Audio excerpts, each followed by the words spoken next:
Assalamualaikum warahmatullahi wabarakatuh. Pada video kali ini saya akan mereview kembali mengenai materi manajemen proyek teknologi.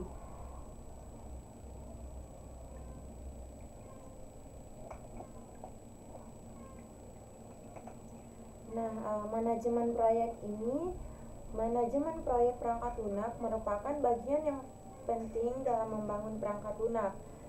Sekalipun track bersifat teknik seperti pengkodean, hal-hal dalam manajemen proyek ini mampu menentukan apakah proyek yang akan bekerja dengan baik sehingga menghasilkan produk yang baik.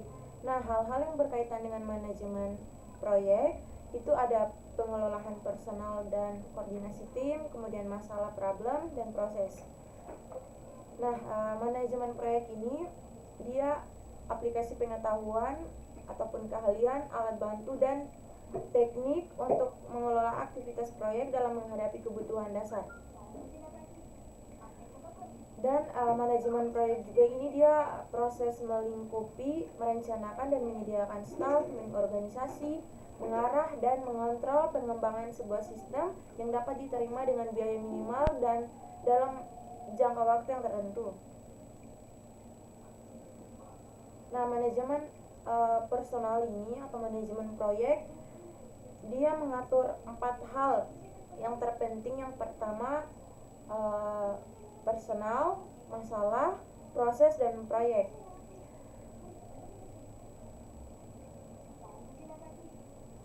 Dan pada manajemen proyek yang 4 hal yang penting ini, dia dimulai dari yang paling penting, yaitu personal. Personal ini dia mendapat tempat paling penting karena tanpa personal yang baik dan tepat, maka 3 hal yang lain tidak bisa berjalan dengan baik. Dan prosesnya pada personal ini dia dikategorikan dalam 5 kategori. Yang pertama, manajer senior atau yang menentukan usaha apa yang dikerjakan dan pemegang keputusan dalam proyek, ibarat kayak pemimpin gitu.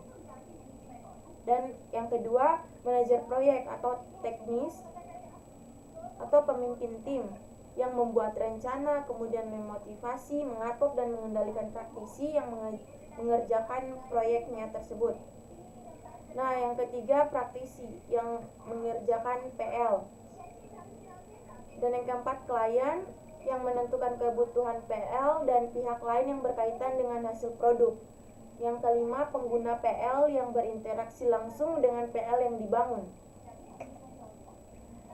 Dan pada personal yang pemimpin tim itu dia adalah manajer proyek.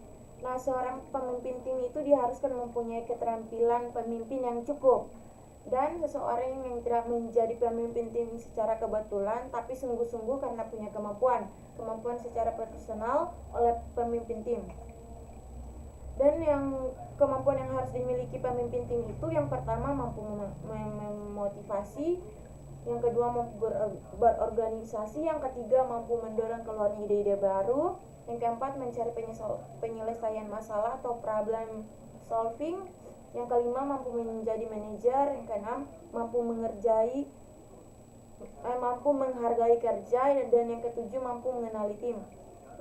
Project manager ini individu yang menjaga dan mengatur jalannya manajemen proyek dan semua sumber dayanya, termasuk dari biaya, staf, waktu, dan kualitas.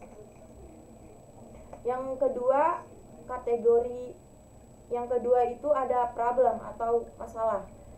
Dan masalah sesuatu yang menghambat tercapainya tujuan atau goals. Oleh karena itu kita harus mengamati masalah pada awal dimulainya sebuah proyek, mencari masalah dalam proyek tersebut. Dan kemudian ruang lingkup masalahnya itu terdapat konteks yang bagaimana proyek yang dibangun dapat memenuhi sebuah sistem, produk, dan konteks bisnis yang besar, serta batasan yang ditentukan sebagai hasil dari konteks tersebut. Yang kedua, tujuan informasi. Tujuan informasi ini dia objek data pelanggan yang dihasilkan sebagai output dari perangkat lunak. Yang ketiga, fungsi untuk kerja. Fungsi yang dilakukan oleh PL untuk mentransformasikan input data menjadi output. proyek ini urutan sementara aktivitas-aktivitas unik, kompleks, dan terkoneksi yang memiliki satu tujuan atau sasaran yang harus dilengkapi dengan waktu yang spesifik dengan sesuai anggaran dan sesuai dengan spesifikasi. Nah, manajemen proses ini aktivitasnya mendokumentasi, mengelola, dan secara terus-menerus memperbaiki proses pengembangan sistem. Dan yang menentukan keberhasilan dalam sebuah proyek itu ada 3, ada time, cost, dan quality atau waktu. Yang pertama, waktu yang dibutuhkan dalam menyelesaikan proyek, kemudian semua biaya yang dibutuhkan dalam proyek, dan kemudian quality atau kualitas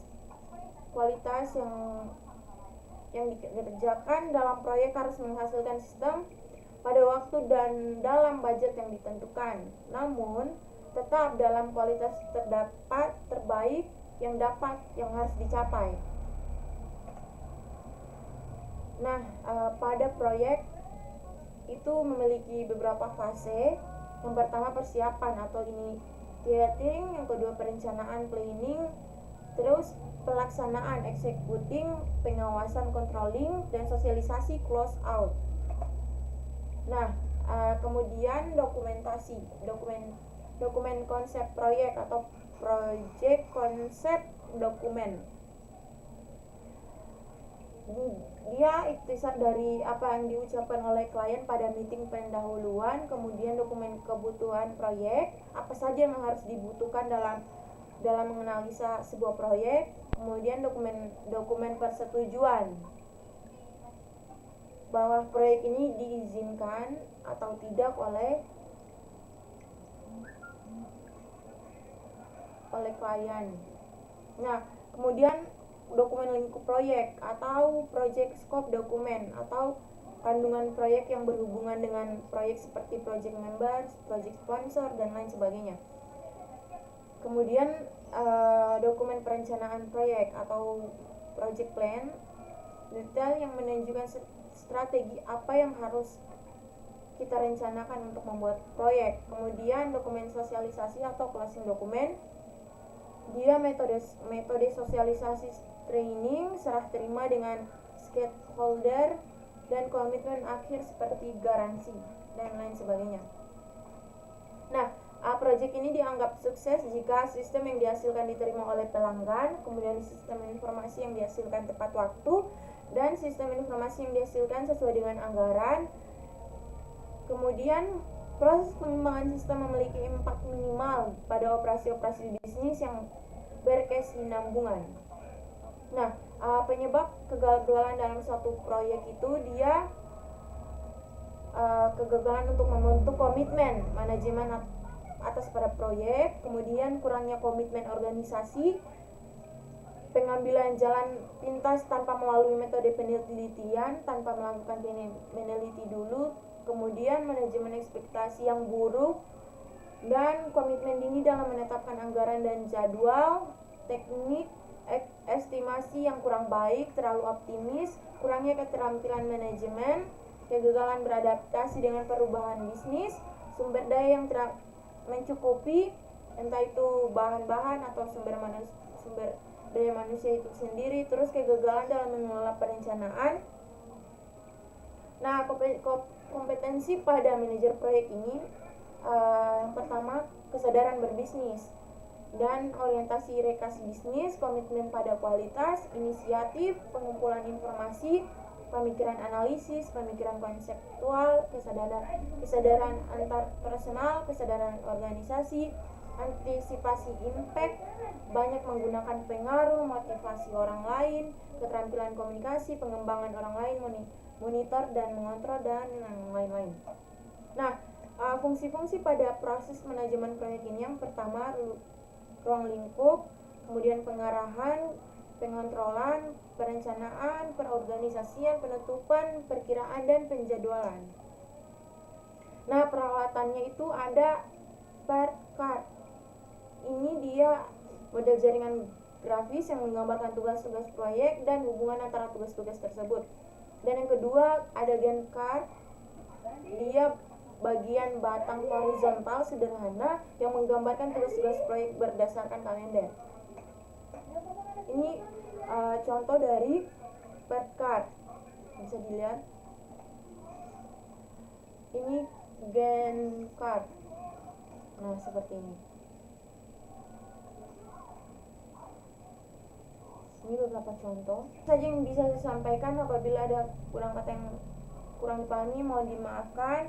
Saya akhiri dengan ucapan wabillahi taufiq wal hidayah. Wassalamualaikum warahmatullahi wabarakatuh. Terima kasih.